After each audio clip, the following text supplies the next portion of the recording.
Assalamualaikum warahmatullahi wabarakatuh. Salam sejahtera buat kita semua.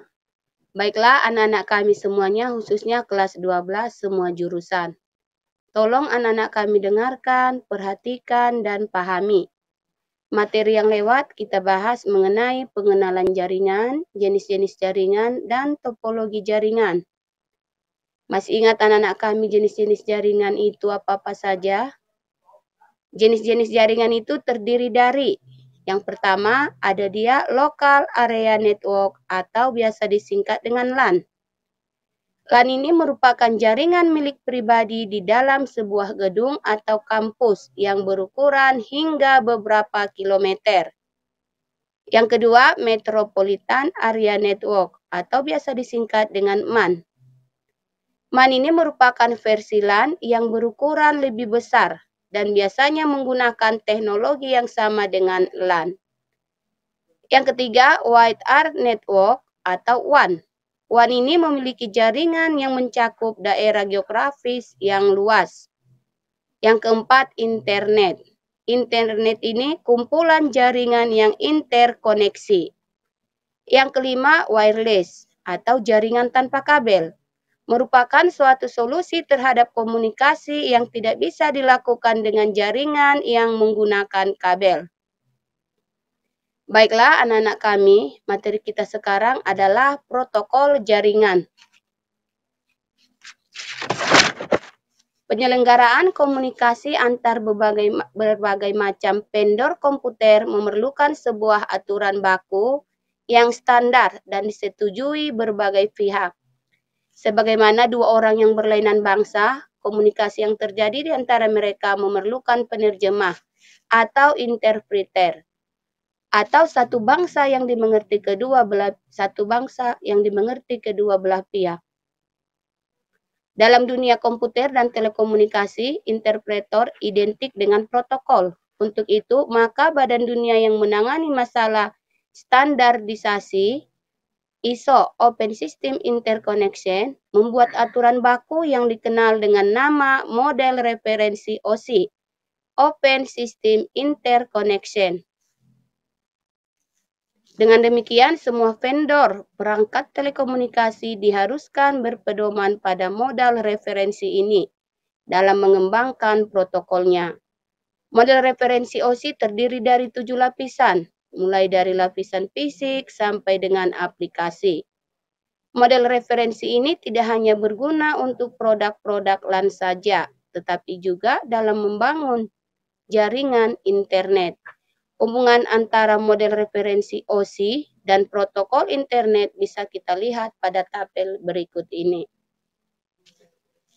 Yang pertama, lapisan aplikasi. IP-nya aplikasi, nama protokol DHCP, Dynamic Host Konfigurasi Protokol.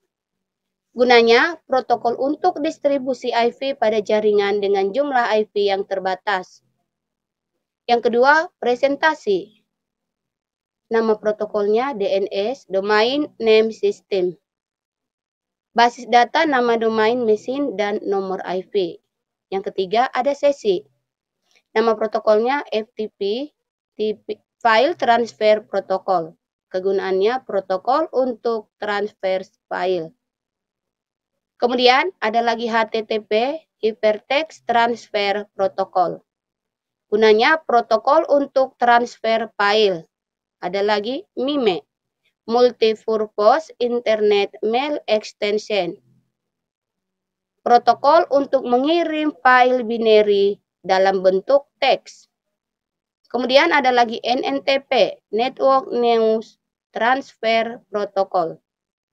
Kegunaannya protokol untuk menerima dan mengirim news group. Ada lagi POP, Post Office Protocol. Protokol untuk mengambil mail dan server. SMB, Server Message Block. Itu gunanya protokol untuk transfer berbagai server file DOS dan Windows.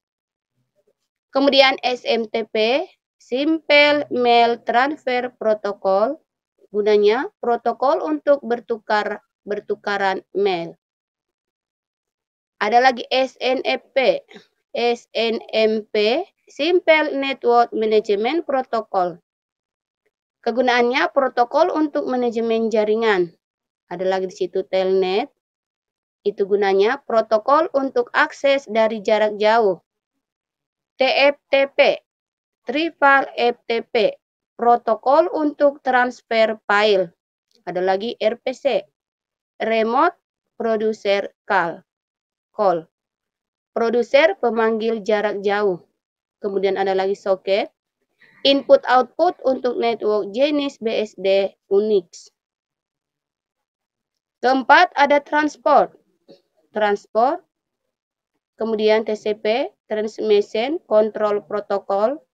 Itu gunanya protokol pertukaran data berorientasi. ARP, Address Resolution Protocol. Protokol untuk mendapatkan informasi hardware dari nomor IP. Kemudian kita lanjutkan RARP, Reverse ARP. Gunanya protokol untuk mendapatkan informasi nomor IP dari hardware. Yang keenam ada data link LLC, Network Interface, VVV, Point-to-Point Protocol. Fungsinya protokol untuk poin ke poin. Data link, MAC, SLIP, Serial Line Internet Protocol. Gunanya protokol dengan menggunakan sambungan serial. Yang terakhir yang ketujuh ada dia fisik, Ethernet, FDDI, Fiber Distributed Data Interface, ISDN, Integrated Service Digital Network. Ada lagi ATM, Asynchronous Transfer Mode. Itu dia tabel tadi. Dari tabel itu mungkin bisa lagi anak-anak kami pahami atau bisa anak-anak kami baca berulang-ulang. Standarisasi masalah jaringan tidak hanya dilakukan oleh ISO saja, tetapi juga diselenggarakan oleh badan dunia lainnya, seperti itu, International Telecommunication Union, ANSI, American National Standard Institute, NCITS, National Committee for Information Technology Standard, bahkan oleh lembaga asosiasi PROSI IEEE, Institute of Electrical and Electronic Engineers, dan ATM Forum di Amerika. Pada praktiknya, vendor produk LAN ada yang memakai standar yang hasil IEEE. IEEE itu tadi singkatan dari Institute of Electrical and Electronic Engineer. Sekarang masuk kita ke IP address atau alamat IP. IP address adalah alamat yang diberikan pada jaringan komputer dan peralatan jaringan yang menggunakan protokol TCP atau IP. IP address terdiri dari 32 bit angka biner yang dapat ditulis sebagai 4 kelompok angka desimal yang dipisahkan oleh tanda titik. Misalnya 193.160.5.1.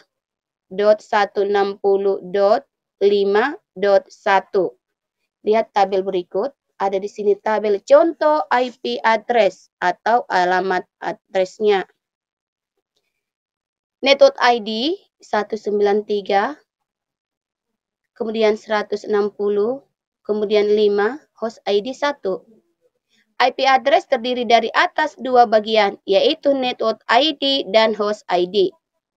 Network ID menentukan alamat jaringan komputer, sedangkan host ID menentukan alamat host komputer, router, atau switch.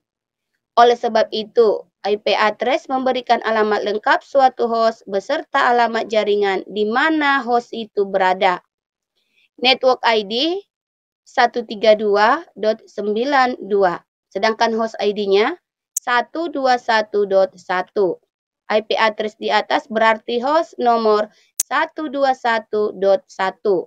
Pada network nomor 132.92, rank network kelas B dari 128.0. sekian sampai dengan 191.255. sampai dia dengan sekian. Memiliki 16.000 network. atau 164 dikali 256. Setiap network mampu menampung lebih dari 65.000 host atau 2.562 pengalokasian IP address. Pada dasarnya ialah proses memiliki network ID dan host ID yang tepat untuk suatu jaringan. Tepat atau tidaknya konfigurasi ini tergantung dari tujuan yang hendak dicapai, yaitu mengalokasikan IP address seefisien mungkin.